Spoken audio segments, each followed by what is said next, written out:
அன்பான உறவுகளுக்கு இனிதான வணக்கம். மீண்டும் மற்றும் ஒரு காணொளியின் வாயிலாக உங்கள் அனைவரையும் சந்திப்பதில் மகிழ்ச்சி. நான் சுஹைல். இன்றைய காணொளியின் வாயிலாக நாங்கள் பார்க்க இருப்பது இலங்கையின் அரசியல் பரப்பில் மட்டுமல்லாமல் இலங்கையில் அனைவரது கவனத்தையும் ஈர்த்த ஒரு முக்கியமான வழக்கு ஒன்றினை பற்றித்தான் இன்றைய காணொளியில் நாங்கள் பார்க்க இருக்கின்றோம். அதாவது இலங்கையின் முன்னாள் ஜனாதிபதி ரணில் விக்ரமசிங்கே அவர்கள் அரச சொத்தினை முறைகேடாக பயன்படுத்தி இருந்தார் என்ற அடிப்படையில் தொடரப்பட்ட வழக்கின் விசாரணைகள் இன்று இடம்பெற்றன.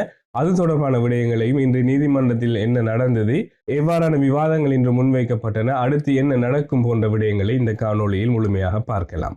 முதலில் இந்த வழக்கின் பின்னணி என்ன என்று சொல்லி பார்த்தோமானால் 2023 ஆண்டு ஜனாதிபதி ரணில் விக்ரமசிங்கே அவர்கள் உத்தியோகபூர்வ விஜயம் ஒன்றினை மேற்கொண்டு கியூபா மற்றும் ஐக்கிய அமெரிக்கா ஆகிய நாடுகளுக்கு சென்றிருந்தார். அங்கு உத்தியோகபூர்வ விஜயத்தினை மேற்கொண்டு நாடு திரும்பும் வழியில் அவர் லண்டனுக்கு ஒரு விஜயம் ஒன்றினை மேற்கொண்டிருந்தார். இந்த லண்டன் விஜயத்தின் போது இலங்கை நாணயப்படி 16.6 மில்லியன் ரூபாய்கள் செலவிடப்பட்டிருந்தன.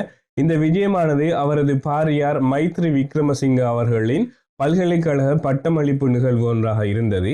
இந்த பல்கலைக்கழக பட்டமளிப்பு நிகழ்வுக்கு அவர் விஜயம் மேற்கொண்டமையே இப்பொழுது பாரிய சர்ச்சையை ஏற்படுத்தி இருக்கின்றது. இது ஒரு அரசியல் விஜயம் அல்ல, இது ஒரு தனிப்பட்ட விஜயம். இதற்கு எவ்வாறு அரச நிதியினை பயன்படுத்தலாம், அதாவது 16.6 மில்லியன் ரூபாய் நிதியினை எவ்வாறு இவ்வாறானது ஒரு தனிப்பட்ட நிகழ்வுக்கு பயன்படுத்த முடியும் என்பதுதான் இப்பொழுது எழுந்திருக்கும் சர்ச்சை. அது தொடர்பான விசாரணைகள் தான் இப்பொழுது இடம்பெற்றுக் கொண்டிருக்கின்றன. இந்த வழக்கின் பிரதான சந்தேக நபராக குற்றம் சாட்டப்பட்டிருக்கும் முன்னாள் ஜனாதிபதி ரணில் விக்ரமசிங்கே அவர்கள் கடந்த 2025 வருடம் ஆகஸ்ட் மாதம் 22 சிஐடியினரால் கைது செய்யப்பட்டு நீதிமன்றத்தில் ஆஜர்படுத்தப்பட்டிருந்தார். பின்னர் அவர் விளக்கமறியலில் வைக்கப்பட்டிருந்தார். அதன் பின்னர் அவரது உடல்நிலைகளை காரணம் காட்டி, அவரது வைத்திய தேவைகளை காரணம் காட்டி கோரப்பட்ட பிணையின் அடிப்படையில் ஆகஸ்ட் 26 அவர் பிணையில் விடுவிக்கப்பட்டிருந்தார். இந்த வழக்கின் இரண்டாவது சந்தேக நபரான முன்னாள் ஜனாதிபதி ரணில் விக்ரமசிங்கே அவர்களின் செயலாளர் சமன் ஏகநாயக்க இன்று நீதிமன்றத்தில் ஆஜராகியிருந்தார். இன்று நடந்த விசாரணைகளின் பின்னர் அவர் கைது செய்யப்பட்டு எதிர்வரும் பிப்ரவரி 11 வரை அவர் விளக்கமறியலில் வைக்கப்பட்டிருக்கின்றார். இவர் மீது தொடுக்கப்பட்டிருக்கும் குற்றச்சாட்டானது ரணில் விக்ரமசிங்கே அவர்களின் சட்டத்துக்கு முரணான இந்த பயணத்திற்கு நிதி ஒதுக்கீடு செய்தமை, நிதி அமைச்சின் சுற்றறிக்கையை மீறி நடவடிக்கை எடுத்தமை, அரச நிகழ்வுகள் அல்லது பயணங்களுக்கு ஒதுக்கீடு செய்யும் நிதியினை ஒரு தனிப்பட்ட நிகழ்வுக்கு ஒதுக்கீடு செய்தமை போன்ற குற்றச்சாட்டுகளின் அடிப்படையிலேயே இப்பொழுது விளக்கமறியலில் வைக்கப்பட்டுள்ளார். இன்றைய வழக்கு விசாரணைகளின் போது அண்மையில் இலங்கையின் குற்றப்புலனாய்வு பிரிவினர் லண்டனுக்கு சென்று இந்த குறித்த பயணம் தொடர்பான மேலதிக தகவல்களையும் குறித்த பல்கலைக்கழகத்துக்கு சென்று அங்கு வழங்கப்பட்ட அழைப்புதல்கள் மற்றும் ஏனைய விடயங்களையும் பரிசீலித்து அது தொடர்பான அறிக்கையினையும் இன்றைய நீதிமன்றத்தில் சமர்ப்பித்திருந்தனர். இன்றைய வழக்கு விசாரணைகளுக்கு சட்டமா அதிபர் திணைக்களத்தின் சார்பாக ஆஜராகியிருந்த மேலதிக சொலிசிட்டர் ஜெனரல் திலீப பீரிஸ் அவர்கள் தமது வாதங்களையும் ஆதாரங்களையும் இன்றைய நீதிமன்றத்தில் முன்வைத்திருந்தார்.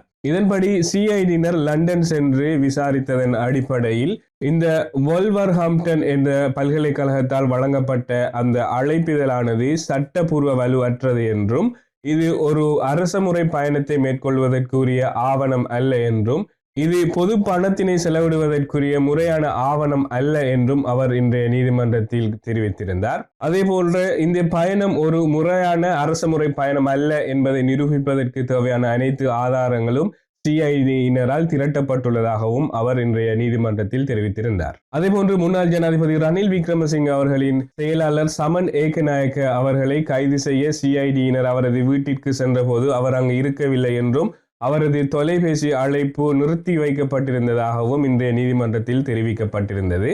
அதே நேரம் 1982 ஆண்டு 12 இலக்க பொது சொத்துக்கள் சட்டத்தின் அடிப்படையில் 5000 ரூபாவுக்கு மேலதிகமான அரசாங்க நிதி முறைகேடு செய்யப்பட்டிருந்தால் அந்த வழக்கு விசாரணை முடியும் வரை உரிய சந்தேக நபர்கள் விளக்கமறியலில் வைக்கப்பட்டிருக்க வேண்டும். அதேபோல முன்னாள் ஜனாதிபதி ரணில் விக்ரமசிங்கே அவர்களின் உடல்நிலையை கருத்தில் கொண்டு அவருக்கு இருந்த இதய அடைப்பு, நீரிழிவு நோய், சிறுநீரக நோய் என்பவற்றை கருத்தில் கொண்டு எக்ஸ்டென்ஷன் அடிப்படையில் அவருக்கு நீதிமன்றம் பிணை வழங்கியிருந்தது.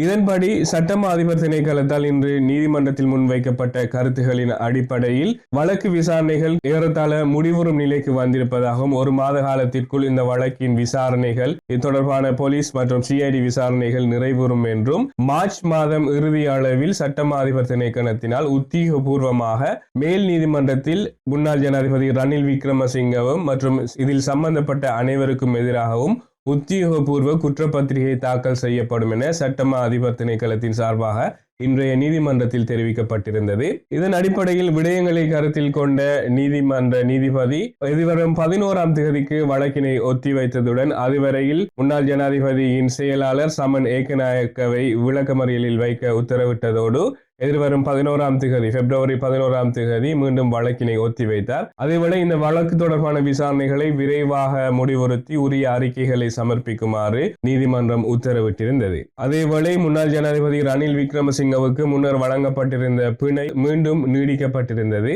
இவைதான் இன்றைய நீதிமன்றத்தில் இடம்பெற்ற முக்கிய விடயங்கள்.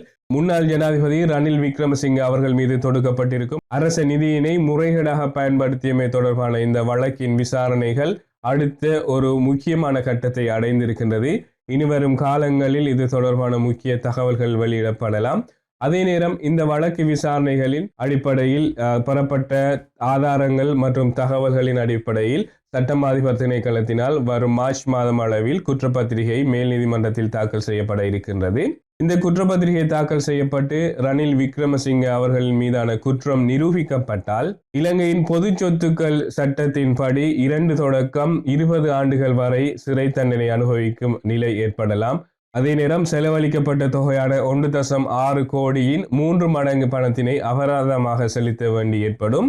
அதேவேளை 2 வருடங்களுக்கு மேல் அவருக்கு சிறை தண்டனை கிடைத்தால் அத்தோடு ரணில் விக்ரமசிங்க அவர்களின் அரசியல் வாழ்க்கை முற்று பெற்றுவிடும். ஏனெனில் இலங்கையின் அரசியல் அமைப்புப்படி நீதிமன்றத்தினால் குற்றம் சாட்டப்பட்டு ஒருவர் 2 வருடங்களுக்கு மேல் சிறை தண்டனை அனுபவித்தால் அவர் எந்த விதமான தேர்தலிலோ அல்லது இலங்கையின் ஜனாதிபதியாகவோ வர முடியாது என்பது இலங்கையின் அரசியல் அமைப்பில் குறிப்பிடப்பட்டிருக்கும் ஒரு முக்கிய விடயம். சட்டம் தன் கடமையை செய்யுமா? இது ஒரு அரசியல் பழிவாங்கலா அல்லது இது ஒரு முறையான சட்ட அடிப்படையில் மேற்கொள்ளப்படும் விசாரணைகளா? இதன் தீர்வுகள் எவ்வாறு அமையும்? ரணில் விக்ரமசிங்கவுக்கு தீர்வு எப்படி அமையும்? அவர் நிரபராதி என விடுவிக்கப்படுவாரா அல்லது குற்றவாளி என தண்டிக்கப்படுவாரா? இந்த வழக்கு விசாரணையின் அடுத்த கட்டங்கள் எவ்வாறான பாதையில் பயணிக்கப் போகின்றன என்பதை நாங்கள் பொறுத்திருந்துதான் பார்க்க வேண்டும். இவைதான் இந்த காணொளியின் வாயிலாக நான் உங்களுக்கு கொண்டு வந்த தகவல்கள். இது போன்ற நடப்பு விவகாரங்களையும் மேலும் பல பயனுள்ள தகவல்களையும் அறிந்து கொள்ள நமது சேனலினை சப்ஸ்கிரைப் செய்யுங்கள். அத்தோடு எமது காணொளியினை லைக் செய்து ஷேர் செய்து உங்களது ஆதரவினையும் வழங்குமாறு கேட்டு மீண்டும் மற்றும் ஒரு காணொளியின் வாயிலாக உங்கள் அனைவரையும் சந்திப்போம். அதுவரையில் நன்றி, வணக்கம்.